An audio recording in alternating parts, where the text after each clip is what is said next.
Assalamualaikum warahmatullahi wabarakatuh. Jumpa kembali bersama saya Adi di channel Ngulik Sejarah.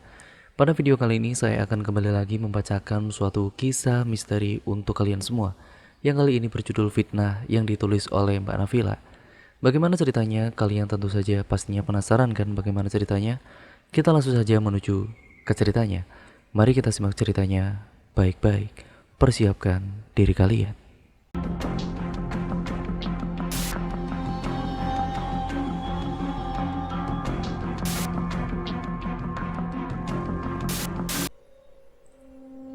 Kali ini ada satu kisah nyata yang dialami oleh narasumber, sebut saja namanya Mbak Sari.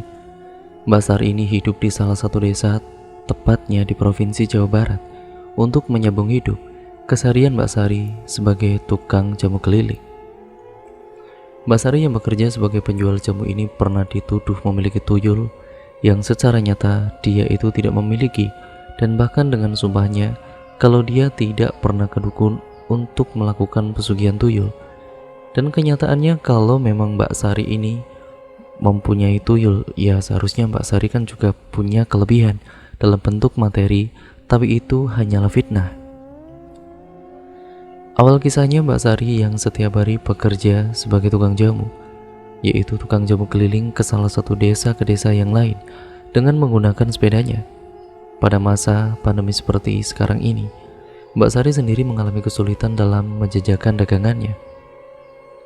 Nah, dari kesulitan itu Mbak Sari berinisiatif untuk membuka kios di rumahnya. Mbak Sari secara mendadak membuka kios kecil-kecilan yang membuat rumor di lingkungan yang membuat Mbak Sari itu sakit hati. Orang bilang Mbak Sari itu melakukan pesugihan. Usut punya usut, para tetangga yang menuduh Mbak Sari ini melakukan pesugihan karena ada salah satu tetangga yang melihat Mbak Sari ini pergi ke rumahnya dukun. Waktu itu Mbak Sari yang memang sedang mengalami kram perut, dan dia meminta diurut sama dukun bayi, bukan dukun untuk mencari pesugihan. Dan sebagai tanda terima kasihnya Mbak Sari ini memberikan uang yang ada di dalam amplop. Saat uang itu dikasihkan kepada dukun bayi itu, secara tiba-tiba uang itu melayang. Dukun bayi itu yang ternyata bisa melihat alam gaib. Beliau sontak saja kaget saat melihat ada tuyul tepat di sampingnya Mbak Sari. "Kamu kenapa? Ambil uang ini." "Uang ini uang ibu saya." Secara spontan sang dukun bayi ini menanyakan kepada Mbak Sari, "Kamu pelihara tuyul, Mbak?" Mbak Sari yang mendengar ucapan Mbak dukun itu pun sontak saja kaget. "Loh, bukan milik saya, Mbah. Saya itu nggak pernah pelihara tuyul. Demi apapun saya nggak pernah pelihara tuyul. Saya datang ke sini itu tujuannya mau pijat perut saya saja. Tapi kenapa kok malah saya dituduh mempunyai tuyul?" "Ya sampean kan lihat sendiri, nih amplop ini. Mau saya terima tapi uang yang ada di amplop ini jatuh di samping Mbak sendiri." Ya saat saya komunikasi dengan makhluk kecil ini, tuyul itu mengaku kalau uang yang ada di amplop itu milik ibunya. Sedangkan uang ini kan milik Mbak. "Ya tapi saya sama sekali tidak memelihara tuyul, Mbah. Mana ada maling aku." Saya juga bingung mau percaya sampean apa percaya tuyul itu. Tuyul yang sebagai makhluk gaib itu tidak bohong. Mbak Sari yang dituduh memelihara tuyul hanya bisa menghela nafas dengan panjang. Padahal yang namanya iblis itu bisa saja mengelabui manusia. Semenjak kejadian itu, gosip itu menyebar ke lingkungan sekitar. Akibat banyaknya warga yang datang ke dukun bayi tersebut, dan dengan gampangnya dukun itu menceritakan kepada warga kalau Mbak Sari ini memelihara tuyul. Apalagi saat Mbak Sari kini buka kios di depan rumahnya, dan tetangga sekitar semakin menggunjingnya. Padahal Mbak Sari waktu itu buka kios kecil-kecilan untuk menyambung hidup di masa pandemi. Tapi dia ya karena orang-orang yang menganggap tidak senang dengan Mbak Sari. Fitnah itu muncul yang membuat hampir seluruh orang yang berada di sekeliling tempat tinggalnya menggosipkan, bahkan tega memfitnah kalau Mbak Sari memelihara tuyul. Walaupun Mbak Sari sudah berusaha menjelaskan kalau dirinya ini sama sekali tidak memelihara tuyul, bahkan bukan hanya lewat ucapan saja, tapi dari perilakunya juga ditunjukkan kalau orang yang mempunyai tuyul pasti kedua tangannya akan diletakkan di belakang. Namun Mbak Sari ini ketika pergi kemanapun, tangan itu tidak pernah ditaruh di belakang, selalu saja di depan. Itu untuk meyakinkan orang-orang di sekeliling tempat tinggal Mbak Sari agar tidak lagi mengunjingnya. Namun hampir 1 tahun Mbak Sari benar-benar tersiksa batinnya karena setiap harinya mendapatkan sebuah fitnah, terus-terusan mendapatkan fitnah, cacian dan juga makian dari para tetangganya. Ya, karena pada dasarnya fitnah lebih kejam daripada pembunuhan. Orang yang dikucilkan akibat fitnah di tempat tinggal sendiri sangatlah menyiksa. Ya, namanya orang kampung, kalau ada sesuatu yang kecil pasti akan menimbulkan gosip dan akan menjadi sasaran para warga. Seperti yang dialami oleh Mbak Sari. Mbak Sari hampir 1 tahun lamanya dia berusaha menjelaskan kepada para tetangganya, tapi tetap saja orang yang sudah termakan hasutan yang semua itu berawal dari dukun bayi itu. Sampai suatu waktu Mbak Sari berusaha meminta bantuan praktisi agar orang-orang sekitar tidak lagi mencemooh dirinya. Dari tetangganya yang rumahnya berdekatan pernah ditanya, "Apa kalian pernah kehilangan uang selama ini?" Sampean sudah di sini, udah ketahuan sampean itu punya duit itu dari bantuan tuyul kan? Sekarang sudah ketahuan ya, gak usah beroperasi lagi. Menangis Mbak Sari mendengar omongan tetangganya yang sangat menohok, membuat Mbak Sari ini bercerita dengan suaminya. "Kenapa orang-orang mengira saya pelihara tuyul, Mas? Kenapa tidak percaya padahal saya tidak punya apa-apa?" "Sudahlah Bu, kalau memang tetangga itu seperti itu, mungkin kita akan dikasih derajat yang lebih tinggi sama Yang Maha Kuasa. Sabar ya Bu." "Tapi sabar itu ada batasnya Pak, sudah 1 tahun. Saya itu harus hidup dengan fitnah. Kalau memang saya punya duit, pasti saya akan menjadi orang kaya. Nah, coba lihat sekarang, buat makan aja pas-pasan. Terus mau gimana?" "Ya coba kita undang praktisi Pak. Ya karena semua tetangga tidak ada yang percaya kalau saya tidak punya pesugihan apapun. Apalagi kecurigaan mereka tentang saya yang memelihara tuyul." Keadaan Mbak Sari yang semakin tertekan itu, ya tentu saja tekanan batin membuat praktisi dipanggil untuk menetralisir keadaan rumahnya Mbak Sari. Tapi memang kenyataannya itu tidak ada hal gaib ataupun yang namanya tuyul. Dari praktisi pun menjelaskan kalau tidak ada yang namanya tuyul di situ. Nah, hasil dari terawangan praktisi atau ritual yang dilakukan praktisi di rumah Mbak Sari, tuyul itu ternyata tidak punya tuan. Tuyul itu ternyata nyasar, entah itu tuyul dari mana, yang kemudian mengaku-ngaku anaknya Mbak Sari. Yang tujuan utamanya tuyul itu ingin diasuh. Tapi kalau ketahuan kayak gitu akhirnya menimbulkan fitnah. Singkat ceritanya, setelah tahu asal-usul sebab Mbak Sari, "Mbak, kalau sampean bisa melakukan apa yang saya ajarkan." "Iya Pak, kenapa Pak?" Satu persatu amalan dijelaskan oleh praktisi itu. Mbak Sari yang berusaha memahami apa yang diajarkan praktisi itu. "Kau amalkan itu, tujuannya untuk menangkap atau menangkal tuyul itu." Amalan itu dilakukan oleh Mbak Sari dan juga suaminya. Amalan demi amalan, setiap sholat wajib, sholat fardu, dan sholat hajat, semuanya dilakukan sehabis sholat-sholat itu. Sampai 1 minggu lamanya tuyul itu datang kembali.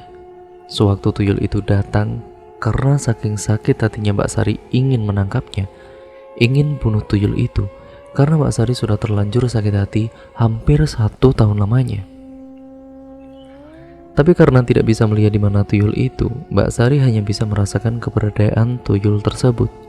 Meminta bantuan praktisi kemudian, "Pak, saya kemarin merasakan keberadaan tuyul itu di dekat saya.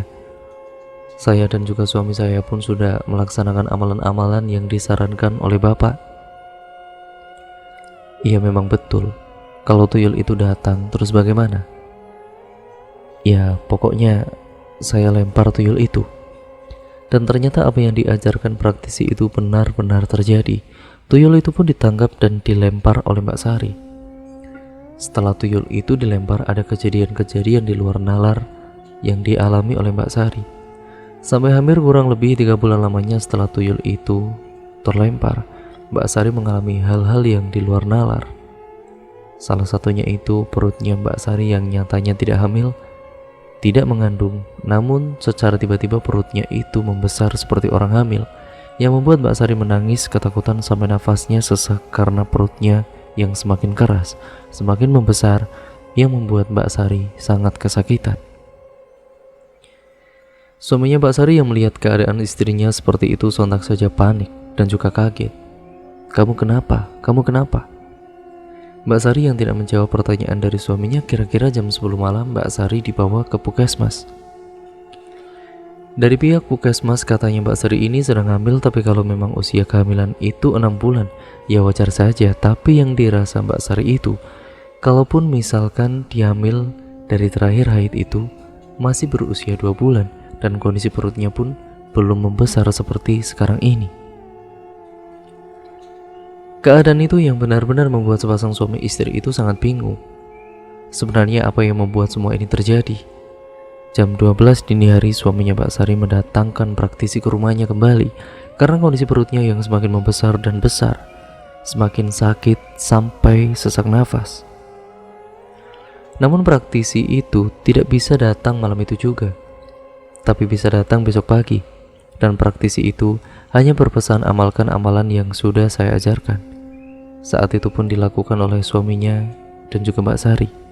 Suaminya ambil air wudhu, kemudian lakukan sholat hajat.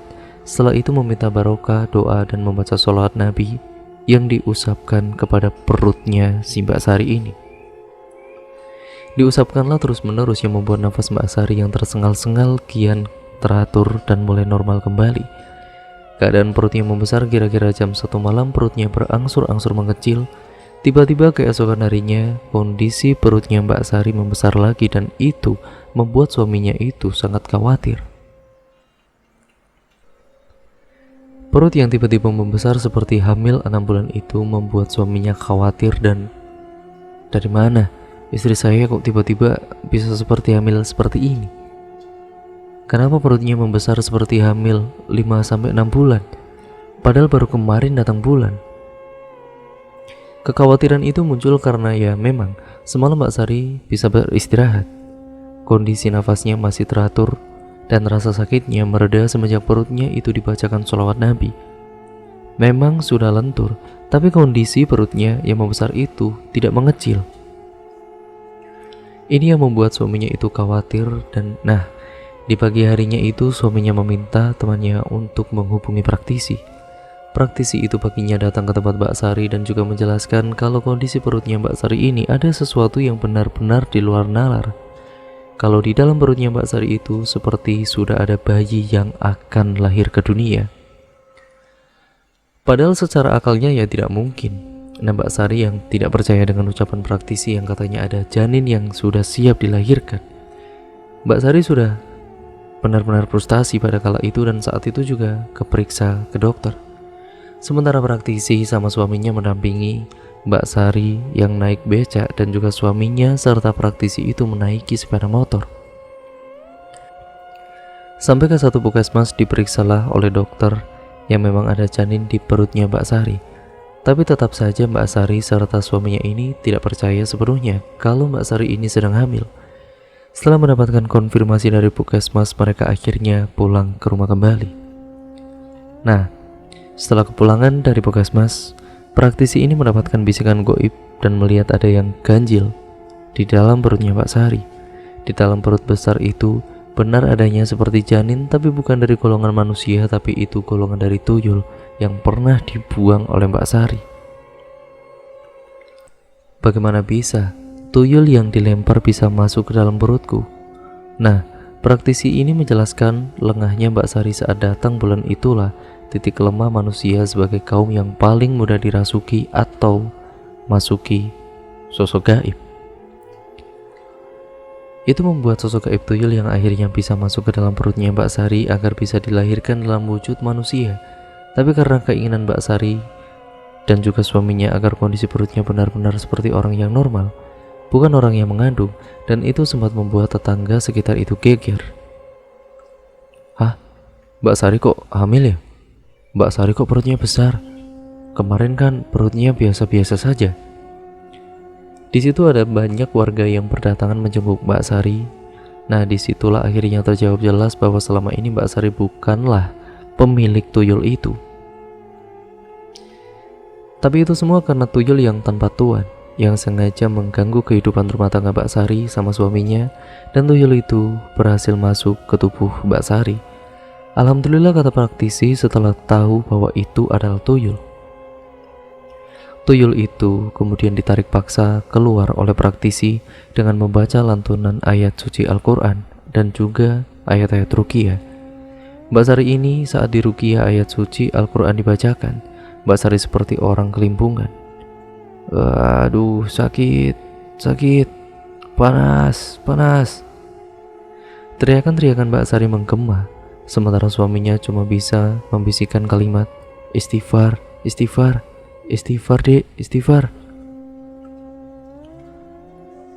Mbak Sari istighfar, tapi rasa sakit dalam perutnya benar-benar sangat menyiksa. Perutnya yang tadinya lentur tiba-tiba seperti mengeras, sangat mengeras dan seakan-akan membesar, tapi membesarnya itu ternyata di dalam tubuh atau di dalam perutnya Mbak Sari.